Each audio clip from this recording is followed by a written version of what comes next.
ГСП онлайн. Городские новости сейчас.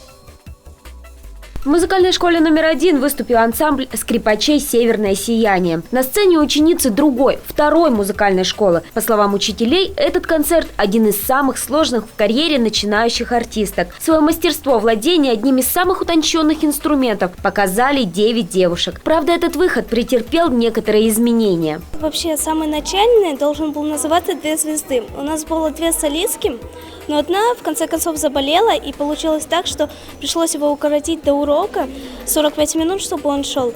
Произведение у нас 10, 3 исполняют солистки, все остальные исполняют ансамбль скрипачей.